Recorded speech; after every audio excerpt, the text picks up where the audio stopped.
अकेले आर्थिक जिम्मेदारी उठाकर मैं थकने लगी।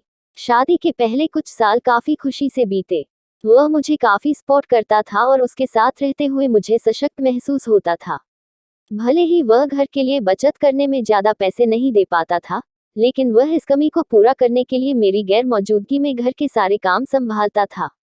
हालांकि कई महीने और साल बीत जाने के बाद भी शान अपने लिए कोई फिक्स जॉब ढूंढने में सफल नहीं हो सका और भविष्य को लेकर भी उसकी कोई मजबूत योजना नहीं थी।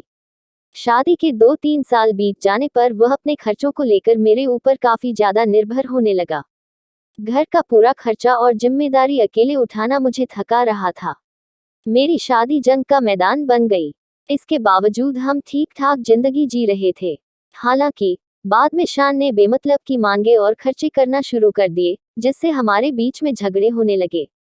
इतना ही नहीं, उसके माता पिता भी हमारे घर पर ज्यादा आने जाने लगे और हर चीज में वह कमियां निकालते थे। वे सिरदर्द से ज्यादा कुछ नहीं थे। मैंने इस बारे में शान से बात करने की कोशिश की, लेकिन उसने इसे इग्नोर कर दिया। हमारे बीच में बात होना बंद हो गई और फिर आखिर में तभी हुई जब हम एक दूसरे पर इन मुद्दों को लेकर चिल्ला रहे थे। मेरी खुशियों से भरी शादीशुदा जिंदगी एक जंग का मैदान बन चुकी थी। हमारे बीच में रोज झगड़े होने लगे। मैं उसका अटेंशन पाना चाहती थी और उम्मीद करती थी कि वह एक जिम्मेदार जीवन साथी बने, और मैंने अलग होने का फैसला ले लिया। मेरी सभी कोशिशें बेकार रहीं और हमारे बीच में पूरी तरह से बात होना बंद हो गई। ये काफी परेशान कर देने वाला था। मैं किसी ऐसे शख्स के साथ नहीं रह सकती थी जो इतनी मुश्किलों की जड़ बन रहा था। मैं उससे जितना प्यार करती थी, उतना ही प्यार मुझे खुद से था और मैं अपनी भी इज्जत करती थी।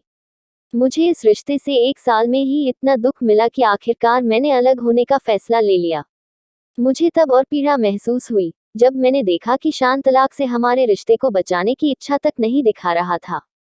वह इसके लिए राजी हो गया। इस पूरी स्थिति के दौरान भी हमारे बीच कोई बात नहीं हुई।